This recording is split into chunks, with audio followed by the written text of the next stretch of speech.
스카 선생의 오늘의 꿀팁의 주제는 면접 갈 때 발생하는 변수를 어떻게 대처하나요? 가 주제입니다. 많은 분들이 그 면접이 잡히실 때 많이 긴장들 하시죠. 이게 사실 말해서 경력직이나 신입이나 그런 거나 상관없이 모두 다 긴장을 하게 됩니다. 사실 저도 맨 마지막 직장을 갈 때도 경력이 있고 면접을 봤던 사람인데도 불구하고 어떻게 하면 더 잘 보일 수 있을까? 이런 고민으로 인해서 이건 본인이 뭐 컨트롤 사항이 아니더라고요. 떨려요. 이게 강도가 다를 뿐이지. 물론 제가 살아온 세월이 있으니까 뭐 신입사원처럼 그렇게 텀벙텀벙 이렇게 떨리진 않겠지만 텀벙텀벙이요? 모르겠네. 많이 떨진 않지만 그래도 떨리더라고요. 그게 사람입니다. 떨리지 않고 긴장이 없으면 사실 재미가 없죠. 그렇습니다. 어찌됐든 면접이 잡히셔서 면접 이제 당일날 면접 회사에 들어가시기 전까지 많은 긴장을 하시면서 들어가시게 될 거예요. 특히 한 30분 남겨놓고 그리고 한 20분 정도 남겨놓고 이제 입실을 하게 되는데 여기서 이제 면접은 시작되는 거예요. 그러니까 대부분 잘못 알고 계시는 게 면접 책상에 앉아서 임원이 들어올 때 면접이 시작하는 줄 아세요. 그게 아닙니다. 면접은 10층이면 10층 딱 내리시자마자 리셉셔니스트부터 시작을 합니다. 거기서부터 어떻게 오셨죠? 근데 이제 두 가지 분류가 있죠. 두 가지 두 가지의 분류의 사람들이 있는데 첫 번째는 예, 저 오늘 면접 왔는데요. 그, 눈 동그랗게 뜨면서 그런 분이 계시고 어떤 분은 두 손으로 손을 모으면서 안녕하세요. 오늘 저 면접 왔습니다. 만약에 어떤 어, 팀장님 이름을 아시면 홍길동 팀장님 오늘 면접 왔는데요. 이렇게 좋은 인상으로 첫인상을 좋게 하시면요.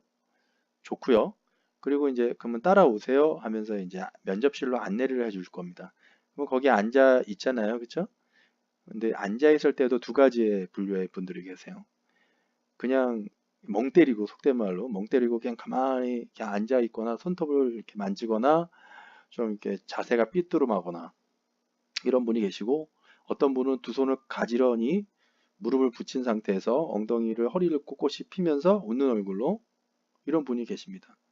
면접은 그때도 같이 시행이 되는 거예요. 그 앉아있는 모습까지도 다 들어갑니다. 다.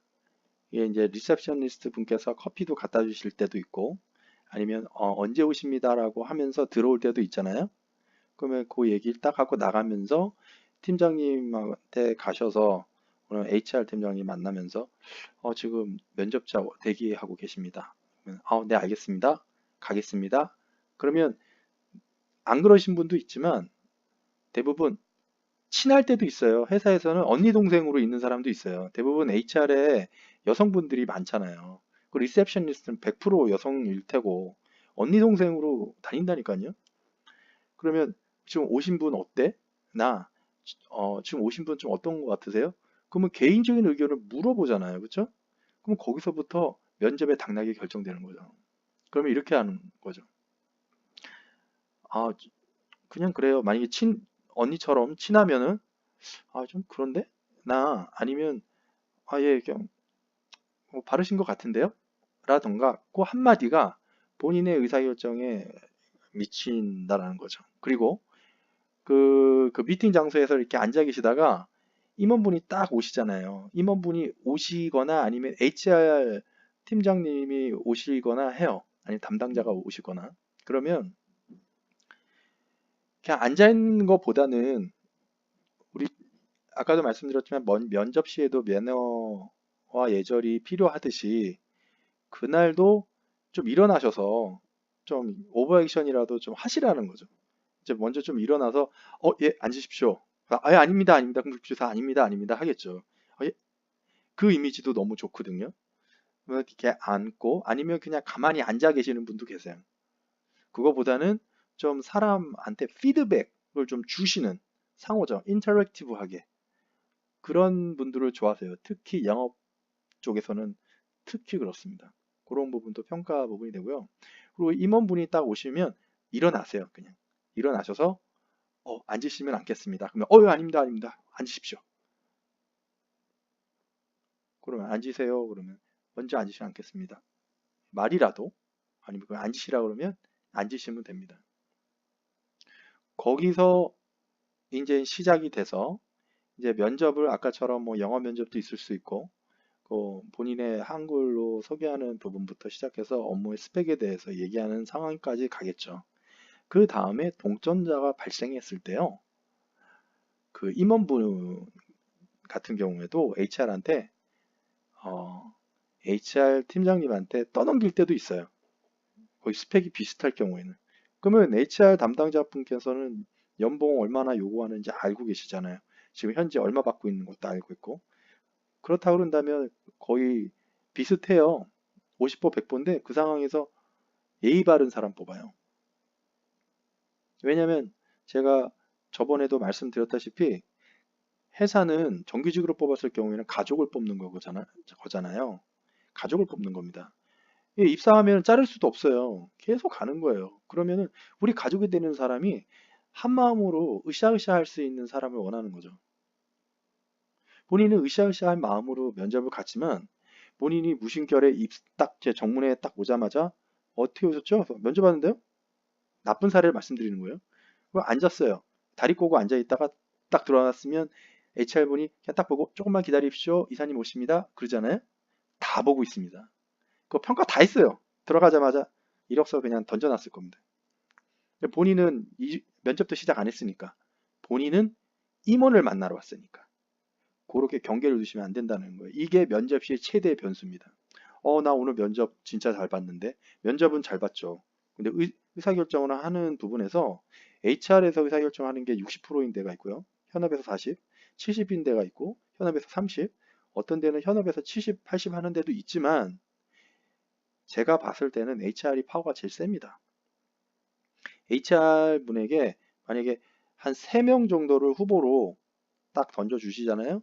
그러면 그 매너, 그 봤던 첫인상, 그걸로 어떤 분이 좋으세요? HR 팀장님한테 물어볼 때가 있어요. 현업 이사님께서. 저는 이분이 좋습니다. 그럼 끝이 끝나는 거예요. 게임 끝. 그거 진짜 무서운 거 아닌가요? 그게 어떤 뭐 선입견이 아니에요. 그것도 평가 점수예요. 왜냐면 동률자들이잖아요. 동률자. 동률자를 인사팀장님한테 넘기신 거잖아요. 그럼 이 인사팀장님이 결정을 못할 때는 어떤 식으로 또 내려가냐면 아까 그랬잖아요. 리세셔니스트와 친할 수도 있다. 언니 동생일 수도 있다. 아니면 언니 동생 아니어도 친할 수도 있다. 그럼 당신은 어떻게 생각해? 동생은 어떻게 생각해? 진짜 당락을 리셉셔니스트가 결정할 때도 있어요. 어떻게 보면은. 물론 그 리셉셔니스트가 결정하는 건 아니지만 여러 가지 의견을 듣는 거죠. 선입견들을. 거기서 나오셔야 됩니다. 어느 상황이 있었는지 맨 처음에 그 리셉셔니스트가 나오던 아니면 팀의 막내가 나오든 사원이 나오든 인턴이 나오든 간에 최대한 매너를 지키세요. 최대한. 그분이 합격이 되면 상사가 될 수도 있고 예? 동료가 될 수도 있고 그런 상황이니까요. 어떻게든 평상시에 생각 못했던 부분이시죠. 이게 내가 열심히 본 면접을 한 번에 망칠 수 있는 커다란 변수가 된다라는 거 명심하시고요. 어, 차기 면접 보실 때 꼭 참고하시고 오늘 잘 이해하셨으면 좋겠습니다. 그러니까 오늘의 스카 선생의 꿀팁은 면접 시 항상 만나는 사람들은 나를 평가하는 사람들이다. 그 사람들이 나의 당락을 결정하는 사람이다. 이게 이렇게 되겠습니다. 이렇게 마무리하고요. 오늘 들으시느라고 고생하셨어요. 예, 수고하셨습니다.